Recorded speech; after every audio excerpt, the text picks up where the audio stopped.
My Sweetie Move vous emmène à la rencontre des Global City Makers. Alors, Jacques Ferrier, bonjour. Bonjour. Vous êtes architecte et urbaniste. Alors, nous sommes actuellement donc au tout premier Global Cities Makers Forum. Donc, pour parler justement de la Global City, n'est-ce pas ? Vous, dans quelle mesure est-ce que vous voyez votre métier évoluer depuis quelques années avec les changements qui s'opèrent dans nos villes ? Le métier, il est en train d'évoluer vraiment à grande vitesse, à la fois dans nos façons de dessiner, de concevoir, notre façon de réfléchir, beaucoup plus transversale. Je crois qu'aujourd'hui, on ne peut plus dire que l'architecte, c'est un auteur isolé qui, tout seul, comme ça, pourrait dessiner une ville ou un quartier. Pas du tout. On est entouré, et c'est très bien, on est entouré de tas d'experts, on est entouré de paysagistes, d'acousticiens, d'éclairagistes, mais aussi de gens qui écrivent, qui réfléchissent. Par exemple, nous, à l'agence, nous avons un studio de recherche en interne, Sensual City Studio, avec un philosophe, Philippe Simet, qui nourrit vraiment nos réflexions. Et la situation est en train de changer aussi parce que la ville, par son empreinte écologique, par ses émissions, par ses transports, la ville est vraiment pèse beaucoup dans la question environnementale de la planète aujourd'hui. Donc la ville est le problème, donc pour moi, elle doit forcément être la solution. Donc la solution environnementale, c'est en ville. Mais alors du coup, vous parlez de solution, mais c'est aussi une énorme contrainte aujourd'hui, l'environnement finalement, puisqu'on doit respecter énormément de normes, et puis ça fait partie aussi des évolutions qui sont ce vers quoi on tend obligatoirement aujourd'hui. Donc dans quelle mesure est-ce que vous arrivez à vous saisir de cette difficulté ? Alors plutôt qu'une contrainte ou une difficulté, je pense que c'est une vraie opportunité. Une vraie opportunité parce qu'il y a deux niveaux, pour simplifier, il y a deux niveaux de problèmes en ville. C'est effectivement la question vraiment environnementale au sens technique, les déplacements, les transports, l'énergie, l'émission des gaz à effet de serre, l'empreinte écologique, mais aussi nos styles de vie urbains.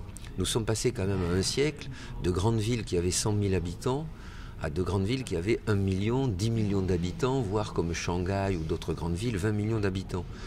Et la question environnementale est le levier qui va nous permettre d'inventer de nouveaux modes de vie urbains, de nouveaux styles urbains, de réconcilier la ville avec nos sens, nos sensations, de prendre vraiment l'expérience du corps dans la ville au sérieux. Je crois que l'abondance d'outils digitaux, l'abondance d'expériences virtuelles ne peut pas remplacer le fait qu'à un moment donné, on engage son corps dans la ville, dans un bâtiment, dans un moyen de transport, et que cette expérience-là, c'est une source soit de stress, soit de plaisir potentiel, qui peut être très nettement influencée par la façon dont les projets sont conçus. Et est-ce que vous avez un exemple de projet, par exemple, à nous citer, auquel vous avez pu réfléchir ou même qui vous inspire aujourd'hui ? Un des projets les plus passionnants que nous avons eu à traiter ces dernières années, c'est notre mission d'architecte conseil pour les gares du Grand Paris Express, 72 gares. Et notre proposition a été vraiment d'aborder le sujet des gares dont nous devions faire le cahier des charges architecturales de façon globale et transversale. C'est-à-dire que d'emblée, j'ai réuni autour de l'agence une équipe d'experts artistiques, en signalétique, en design, en son, en paysage bien sûr, pour proposer un projet qui ne soit pas un projet de déclinaison formelle d'un bâtiment, mais s'intéresser vraiment à une expérience de ceux qui allaient traverser ces gares qui soit agréable, qui soit mémorable, et que surtout ces gares deviennent des lieux de vie. Il s'agit de transformer une infrastructure de transport urbain, ce qui est essentiel, un bon transport urbain évidemment, surtout dans le Grand Paris, c'est un besoin essentiel, mais aller au-delà et que cette infrastructure devienne un objet de relation avec la ville, de relation entre les gens, d'une nouvelle relation avec le temps aussi, parce que les temporalités dans la ville, c'est aussi la clé d'une bonne vie publique. Et alors, donc vous êtes architecte et urbaniste, je l'ai dit. Et est-ce que le bâtiment peut vraiment contribuer à tout ça, ou est-ce que finalement est-ce que c'est la finalité de tout ça ? Est-ce que c'est un moyen pour parvenir à faire que la ville soit plus tournée vers l'environnement ? Les bâtiments ont un rôle essentiel. Nous avons été lauréats de Réinventer Paris sur le site de Terne, qui est en fait un vide au-dessus du périphérique. Donc là, c'est l'exemple d'un bâtiment qui ne va pas juste ajouter un objet à la ville, mais qui va transformer les relations de la ville avec le périphérique, de Paris avec Neuilly en l'occurrence, qui est la ville de l'autre côté du périphérique, de façon à ce que les piétons, au lieu de traverser un grand vide, plein de voitures, plein de bruit et d'infrastructures, traversent un jardin, puisqu'en fait, ce qu'on donne aux habitants, c'est un jardin qui va être un jardin traversé, un jardin public.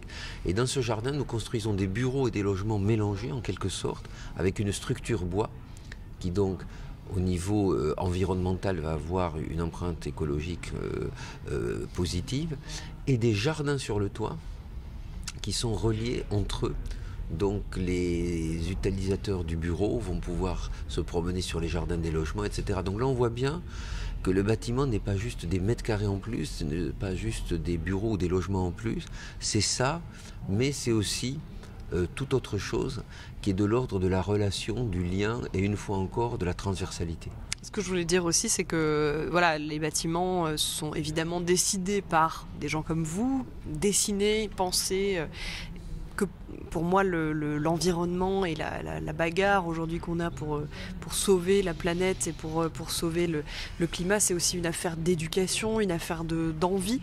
Qu'est-ce que vous pensez de ça? Est-ce que vous pensez qu'on est arrivé à un stade aujourd'hui où c'est une évidence que maintenant, quand on construit une infrastructure, ça fait partie forcément des critères à prendre en compte et Je crois que les choses bougent. Alors, on n'est peut-être pas encore rendu là où on devrait être, c'est-à-dire où ça soit vraiment une évidence, mais le désir est là. Le désir, on le sent de plus en plus chez les habitants des grandes villes, on le sent de plus en plus chez les politiques qui en sont finalement les relais, et donc du coup chez nos maîtres d'ouvrage.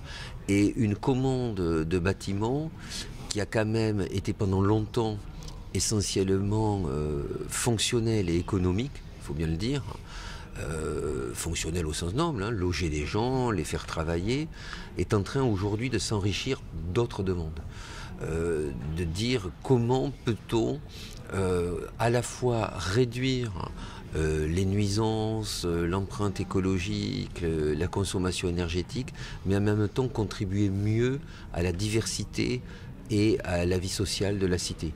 Bien des verrous dans le Grand Paris restent à faire sauter. Par exemple, le fait qu'en France, on est absolument timide sur la mixité des programmes au sein d'un même immeuble, ce qui dans l'Europe du Nord, et n'en parlons pas, c'est-à-dire d'avoir par exemple des bureaux sur les premiers étages, les logements au-dessus. Du coup, les premiers étages qui sont peut-être les moins agréables quand même au niveau de la lumière, au niveau de la pollution et de la vue, c'est les bureaux où on passe pas sa vie. Ensuite, il y a les logements et pourquoi pas une crèche. Et effectivement, comme on le fait sur Terne, des jardins au-dessus. C'est-à-dire cette mixité de fonctions au sein des mêmes bâtiments.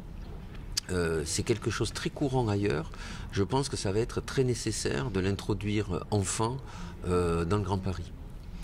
Et alors pour terminer, vous disiez que vous vous inspiriez d'énormément de choses dans votre travail, notamment de philosophie. Est-ce que vous avez un petit conseil à donner, je ne sais pas, pour des gens qui aiment s'inspirer ou qui ont envie de découvrir de nouvelles choses? Écoutez, je crois que la réflexion notamment des jeunes générations de philosophes sur la contrainte qu'il y a aujourd'hui à avoir une expérience quotidienne riche et de qualité dans la grande ville est extrêmement pertinente et intéressante pour nos projets. Je crois que les architectes et les urbanistes, dans leur partie, vont pas changer la vie sociale ou la réalité sociale des gens, mais rendre les choses possibles. Et ces choses, c'est créer des résonances. Il y a un philosophe allemand, Hartmut Rosa, dont je pourrais recommander la lecture, notamment de son dernier livre, Résonance, qui prône le fait qu'en fait, pour avoir une bonne journée, à un moment donné, il faut se sentir en relation avec les choses. C'est-à-dire en relation avec une lumière, une ombre qui passe, un matériau, un espace public, une rencontre. Et que ça, la ville, la grande ville, l'a souvent rendu difficile, voire empêché. Aujourd'hui, les nouveaux quartiers, les nouveaux espaces publics, les nouveaux bâtiments doivent être dessinés en ayant à l'esprit qu'en tant qu'architecte, on doit dessiner certes de très beaux objets, mais on doit aussi imaginer et susciter de très belles relations entre ces objets, les hommes et leur environnement. Eh ben, merci beaucoup Merci Jacques Ferrier. Je rappelle que vous êtes architecte et urbaniste. Merci beaucoup d'avoir été avec nous. Merci à vous.